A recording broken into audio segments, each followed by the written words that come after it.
క్రీస్తునందు ప్రియులారా, మన రక్షకుడు ప్రియకుమారుడు యేసుక్రీస్తు ఉన్నతమైన నామములో మీ అందరికీ నా యొక్క హృదయపూర్వకమైన వందనములు తెలియపరుస్తున్నాను.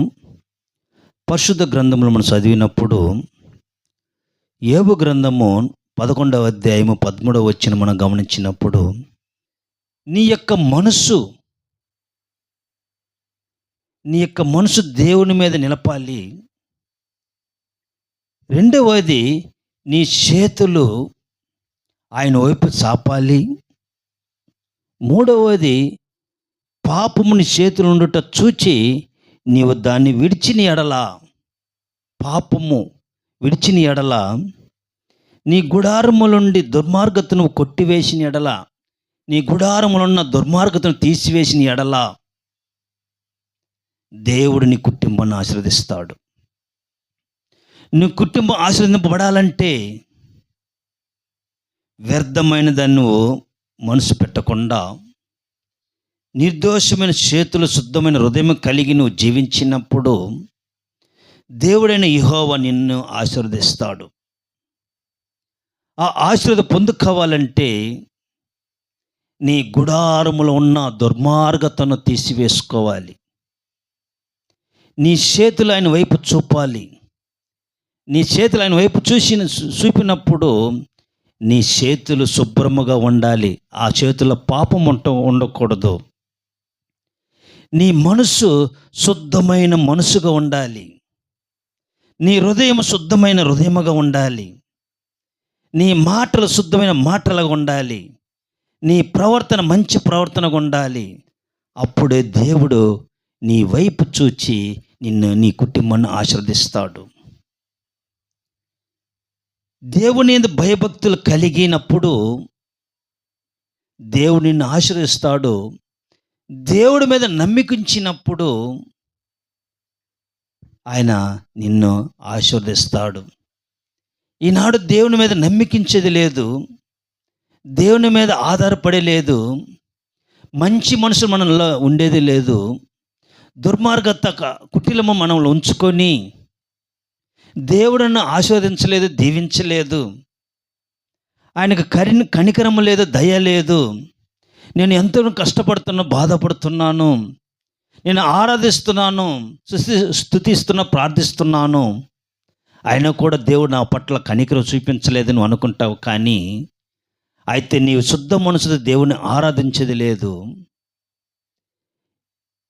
నీ గుడారములను దుర్మార్గతను తీసివేసుకోలేదు.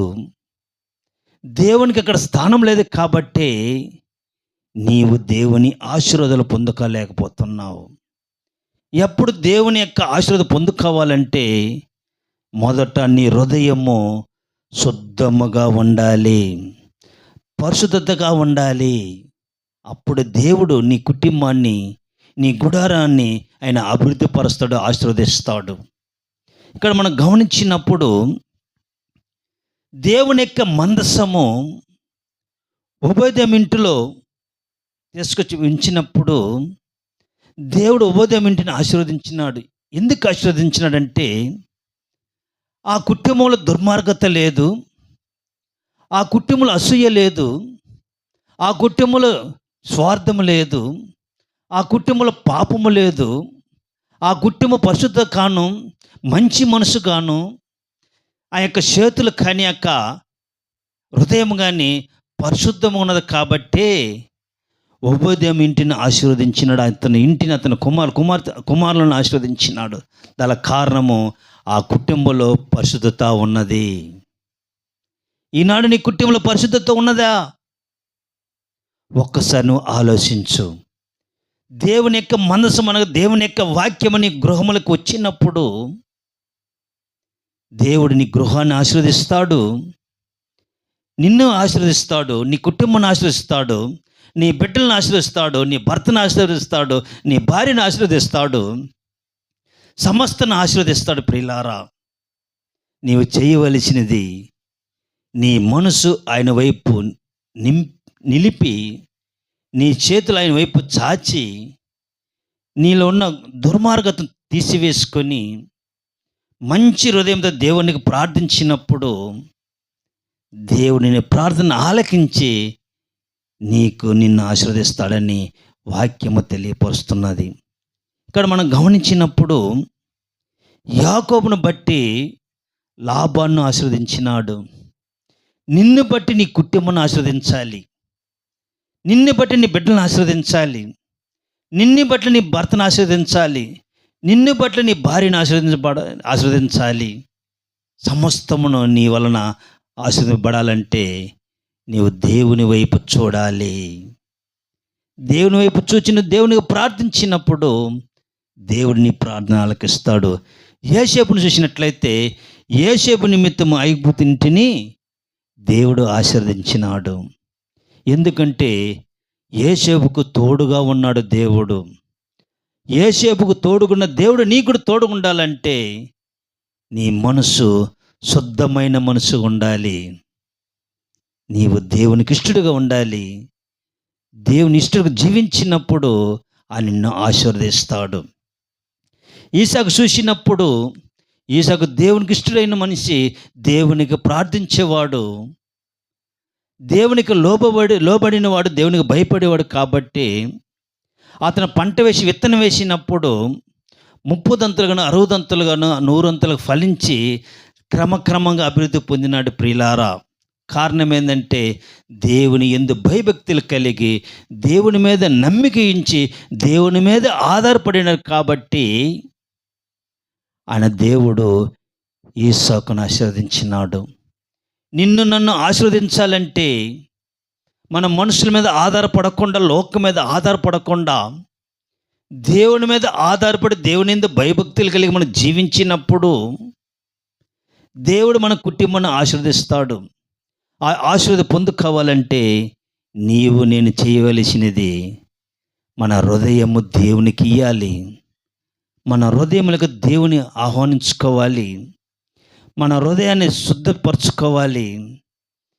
దేవుడు నివసించే హృదయముగా మనము ఉంచుకున్నప్పుడు నీ కుటుంబంలో సమాధానము, సంతోషము, క్షేమాన్ని దేవుడు అనుగ్రహిస్తాడు. ఎప్పుడంటే నువ్వు దేవునికి ఇష్టడుగా ఉండి దేవుని యొక్క వాక్యానుసారంగా నడుస్తూ ఆయన కట్టలు నడుస్తున్నప్పుడు,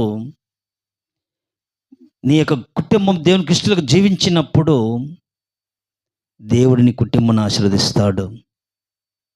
ఆ ఆశీర్వాదం పొందుకోవాలంటే ఈనాడు నీవు దేవుని వైపు చూచి నువ్వు దేవునికి ప్రార్థించినప్పుడు మంచి మనసుతో శుద్ధ హృదయం కలిగి నీలోన్న దుర్మార్గం తీసివేసుకొని, పాపను తీసివేసుకొని, పశ్చాత్తాపడి దేవునికి ఇష్టం ప్రార్థించినప్పుడు, నీ పాపం ఒప్పుకొని దేవునికి ప్రార్థించినప్పుడు దేవుడు నీ ప్రార్థన ఆలకించి ఉబదేమును, ఈసాకును, యాకోబును, యోసేపును ఆశించి దేవుడు నిన్ను నన్ను కూడా ఆశీర్వదిస్తాడని ఈ వాక్యము ద్వారా మీకు తెలియపరుస్తున్నాను. దేవుడి వాక్యమును దీవించునుగాక. God bless you.